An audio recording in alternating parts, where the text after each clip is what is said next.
Welcome back to Gorilla Man's Garage. Today we're going to talk about the differences between the Hubsan ACE 2 and the new release just came out, the Hubsan ACE 2 4G.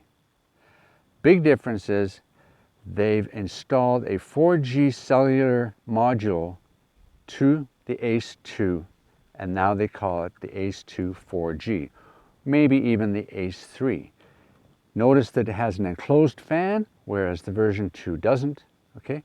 Also, it's 17 grams heavier, and when you do put it on the ground like that, this part almost touches the ground. Basically, it touches the ground. Is there going to be a heating problem? I don't know. Anyway, we're going to talk about the differences. We're not going to talk about the actual 4G control system, because that will vary depending on the country you're in, and the costs and the network connections and all this kind of stuff. And that's something that's beyond my scope of expertise right now, so I'm not going to get into that. What I'm going to talk about is the differences physically and mechanically between the ACE 2 and the ACE 2 4G. Are there any differences? Did they just take an ACE 2 and slap on a module? There's only 6 screws. Okay, right? There's only 6 screws. 1, 2, 3, 4, 5, 6. Is that what they did? No, they did not. So I have some notes here. We're going to go through them, and I've done about 24 flights, small ones, long ones, range flights, etc., and I'm not going to do the flights here, but I'm going to interject photographs, templates, some slideshow pictures, some small snippets of video along the way to explain what went on, because you don't want to sit there and just watch, oh, this is the setup and this is the takeoff and this is when we go forward and blah blah. Anyway, okay, so let's get into it. Let's go, roll the tape, enjoy. Okay, let's go. Let's get into it. Okay, we have the ACE 2 4G and we have the ACE 2. Okay, what are the differences? We're going to go through them one by one. I'll put a list up maybe if I get to that, which order we do them in. And where we're going to start? Well, we're going to start when you first connect your drone, you get a video feedback from the drone to your device, your phone, your tablet, whatever. And I will say the video feedback is a little better from the ACE 2 4G than what I was getting on the ACE 2. And I'll show you a picture here of the differences that I found in this case, okay? I have heard this is supposed to be a 2.7K video transmission return. I believe this one's a 1080p, but I can't prove it. It's not in the manual, okay? There we go. Next thing, the difference, apart from the weight, okay? The zoom function. The zoom function on this, you can go up to 2.5, I believe, zoom resolution. And I've got a little snippet video here of both of them, so you can check it out, I believe. Well, of this one anyway. And you can zoom in at 2.7K, you can zoom in at 4K, you can do whatever. On this one, the 4G one, you can only zoom in 4K. You go to 2.7K, you can't zoom in the video. You can zoom in and it'll show you on the screen that you've zoomed in, but it won't transfer to the video. And I'm going to hold the function and zoom in.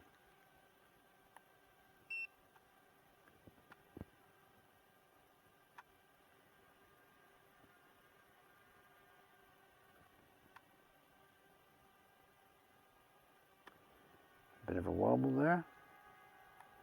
Okay, going to come back out again. 4, 3, 2. Boom. We're taking the video. Hi there. Okay, we're gonna zoom in. Well, let's try this. Function and scroll. Hold the function and scroll. There we go. There we go. I'm zooming in. 4, 5, 6. There's 6. Did that transfer to the video? Let's go back out again.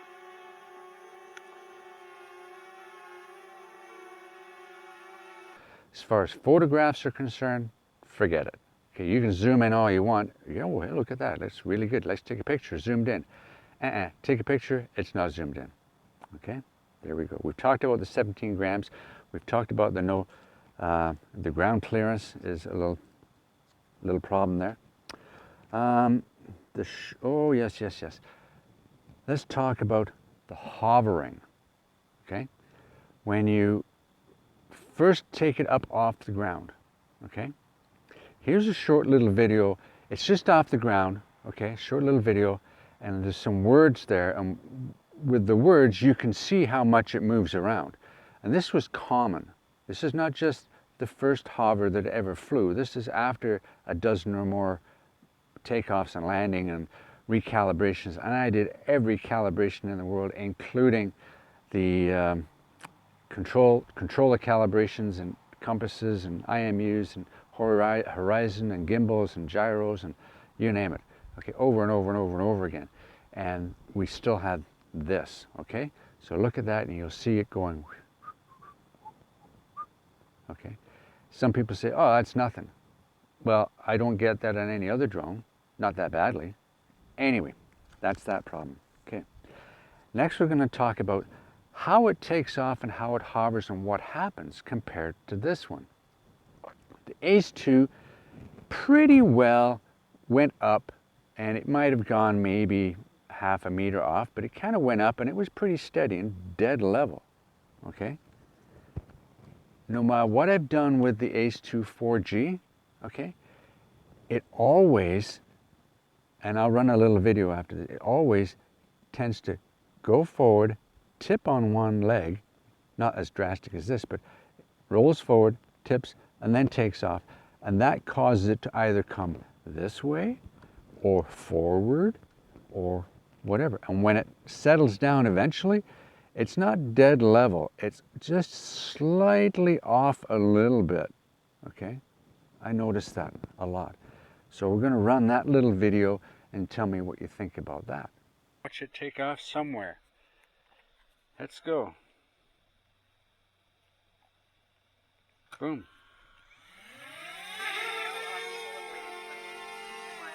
Okay, it's gone forward about a meter.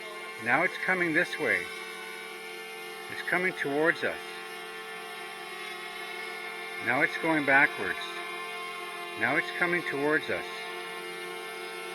I'm not moving, and it's coming towards us. I better move. One, it's another meter. Where's it going? Okay, this is weird. This is now 3 meters off, and it's still going left. It's still going left. This is like 5 meters off the pad. Still going left. Wow. 6 meters off, 8 meters off. I better get it back here. Okay, come on back. Okay. What do you think about that? Pretty weird, eh? It was scary to me. I had to stop it before it went into the trees. Yeah, anyway. Next up on the list is the memory storage, okay? The ACE 2 versus the ACE 2 4G. Now this is what really got me thinking. What did they do, okay? The ACE 2 had a 6.4 gigabyte capacity onboard memory, okay? And it was exFAT. Okay, fine. If you forget your card, at least you've got a good 4K flight in you. Okay, great. Okay. What did they do to this one? It went down to 4.5 gigabyte. That's capacity. Forget about what it takes up every time you fly. You lose some of that because it's taking up a flight log. Okay, and it's not exFAT. It's FAT32. And I'll show you this image here because I have an image here of that, okay? The funnier thing was, if you put your card in and format it in the drone, it's reversed, something like that. Anyway, so that was kind of a weird one for me. Okay, so then we did some flights. Okay, we did quite a few flights. And I'm going to show you a picture here. One of the issues I had with this was that randomly, if I was descending, okay, or tilting down on the camera slightly, okay, I'll show you, there was banding on the bottom, a bright neon green or purpley pink for a split second or two, then it would go away. Then it would come back and it would go away. Then I wouldn't see it again for a long time. Then it would come back again. So then here's the picture of that.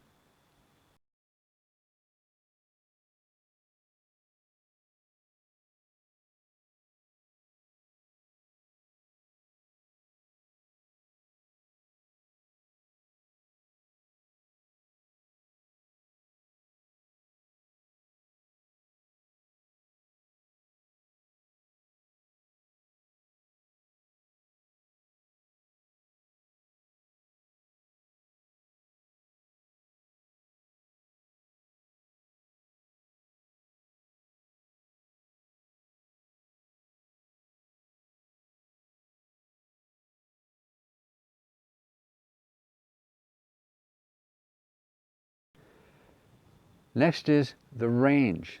I took them for a range test. Really, it just, from here, okay, I'm sitting here and I'm gone, okay, and I go behind me, so I know I'm not going to get that much of a range, but I was surprised. They both got, and I'll put this picture up here while I talk, okay, they both got almost identical range before they automatically went into the fail-safe return to home, okay? The ACE 2 got 1,294 meters. And the ACE 3 got 1,309. So we're only talking, 15, not even that, 10, yeah. Really, really close, okay, almost to the meter, okay. However, the ACE 2 4G, all the way out there, after about 450 meters, got all kinds of interference. The signal strength up on the Wi-Fi and the range and that went from white, which is good, to orange, to yellow, to orange, to red, on and out, on and out. And then on the way back, okay, I'll show you this picture, I was only 400 meters out and it went to a different color, interference. It was kind of weird. So there's something in here that's a little bit different. It doesn't have the connectivity maybe, or it's a different GPS module or something. I don't know. There we go. What's next? Well, we know it doesn't have HDR, and we know it doesn't have 48 megapixel capabilities. It's a 1-inch sensor. It's not stacked. It's a 1-inch sensor. So you think it should have, but it doesn't. Okay. Let's talk about pictures then. Okay. It has, natively it's an 8 megapixel, which is 16 by 9. And then if you go for 20 megapixel, it's 4 by 3. Okay. So here's some pictures. Okay. Natively 16 by 9. And I'm not really going to talk about this one too much. Okay. The version 2, the version 1, I guess, the ACE 2, because I had problems with that anyway. But we'll talk about the pictures that came out of this. When I took a photo of this in 20 and in the 8 megapixel, and this is why we had all the problems, it came out almost like a flat profile, but it wasn't. It's just JPEG. It doesn't have DNG, doesn't have RAW, any of that. It just came out like a flat profile. And you had to zap up the contrast, but then you lost the sky and all this kind of stuff. It wasn't that great. The ACE 2 4G, now the video is pretty good. The 8 megapixel pictures aren't bad, but they still need some adjustment. The 20 megapixel pictures are absolutely horrible. They need 25% increase in contrast, at least. Okay, I'll show you those pictures here. What do you mean? Because I've got the unenhanced, which I didn't do anything in Photoshop, and the enhanced, which I did. Have a look at those.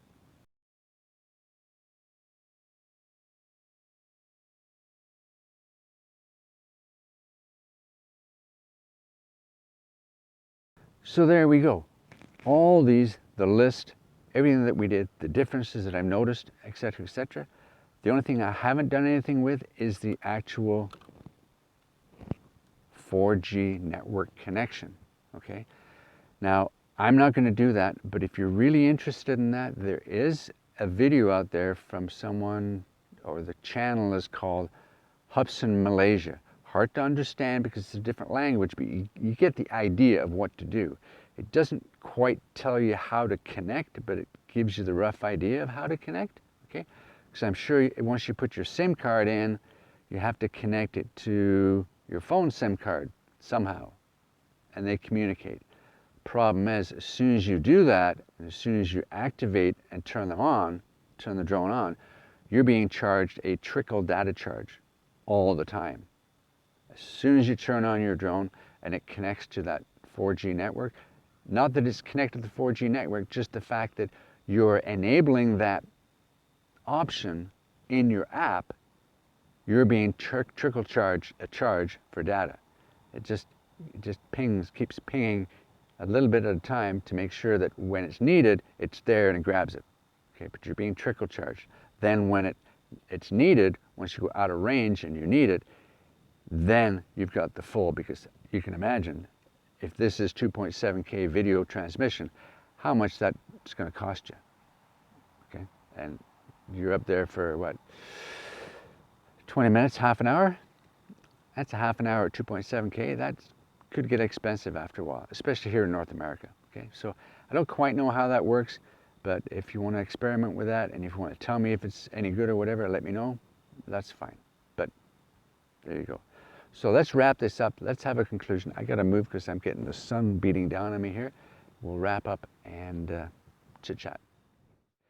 Here we are at the end of this video. It's not a review video. It's an introduction to a new concept from Hubsan. They've permanently affixed a module, a 4G network module, to the ACE 2, but also changed some internals and some flight characteristics because they added 17 grams to it, okay? Are the flight characteristics noticeable? Once you're up and running, up in the air, no, they're not, okay?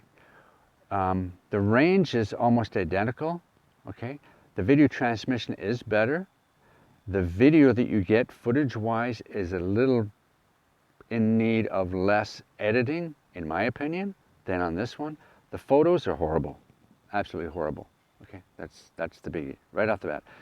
The zoom function, only in 4K, should be addressed, and I'll put a list up here of things that I think should be addressed, and that's basically one of them, okay? Obviously, there's something wrong with the banding issue on the bottom. There's something wrong with the fact you don't have 48 megapixel or HDR. There's an issue that they've reduced the memory internally, so you can probably only get a 3-minute flight out of it if you're going 4K. So there you go, they've done that. Okay, the ground clearance, if this is touching the ground and you're inside doing a big update, how hot does it get before it closes down? I don't know that. But Hubsan's always had a problem with heat. So yeah, so we talked about the zoom, the hover on takeoff, that it just goes, I don't, you know, and I've had dozens of takeoffs and they've all done the same thing. They've always moved off the path, some radically, some not so radically, okay? So yeah, this is an introduction to this concept. I don't know how valuable the concept is, because in most of the world beyond visual line of sight, which is the predominant use for 4G connectivity, and how long is 4G going to be around? And a lot of places don't have really great 4G connectivity outside of a metropolitan area. And to fly in a metropolitan area, you need all kinds of permits, you need a special license, you need permits and permits and permits. I mean, the average Joe's not going to be doing that, okay? So, and if you're out in the middle of nowhere, you're not going to use 4G anyway. So I really don't get the point. Comes down to the big question, is it worth it? Well, the Hubsan ACE 2 is just under, let's say 900 bucks, okay? Is it about 900 bucks US or something like that, okay? Okay, this is about 1,000 bucks. The kit with the 2 batteries and stuff like that, 1,000 bucks. That's a lot of money. And if you want to buy Canadian distributors of that, okay, because you don't trust the overseas Southeast Asian market, okay, where you're going to pay, like I'm going to say, you can get them, Amazon, Best Buy, places like that in Canada, Bigley Brothers, you're going to be like $1,600, $1,700, $1,800 Canadian before taxes. That's insane. Oh, wait a minute. There's the FIMI X8 Tele. And soon there'll be the FIMI X8 Pro Tele, or Tele Pro, that'll have obstacle avoidance. Oh yeah, these have obstacle avoidance, okay? But don't fly into the sun. And it's AI. Do you trust AI? I wouldn't trust AI.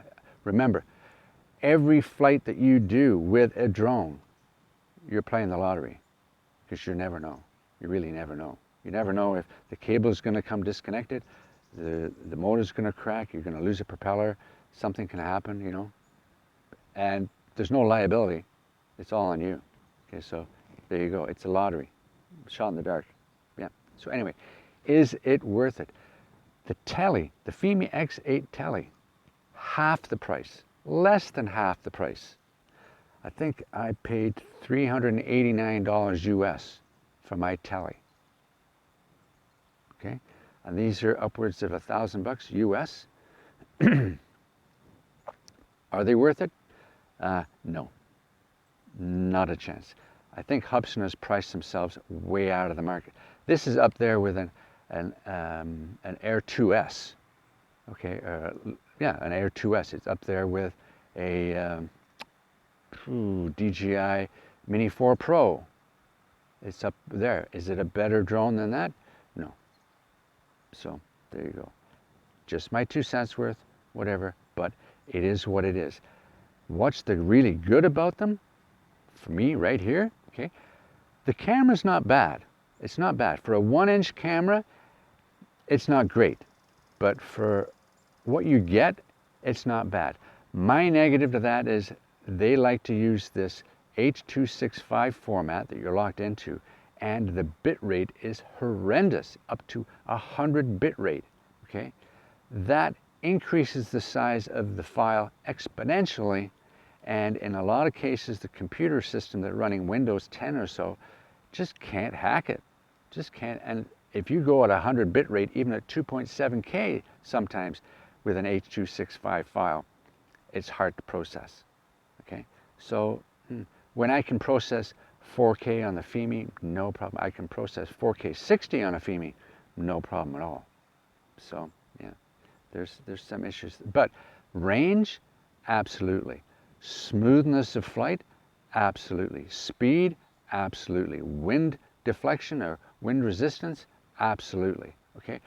Compact to take around over the big FIMI, absolutely. So we're talking 2 flagships here. We're talking the ACE 2 and the FIMI X8 Tele or X8 SEs, all those are the big ones, right? They're the flagships of the Hubsan and the FIMIs. So what are we going to do next?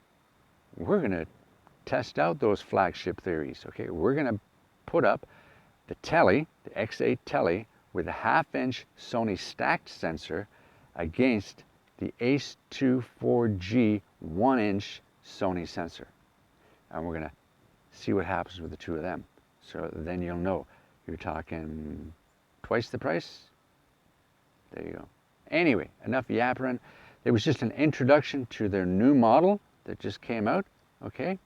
Yeah, rush out and buy it. Anyway, hit the like, hit the subscribe, ring the bell, get out, get some fresh air. I gotta cut the grass, yeah. Okay, take care. See you next time.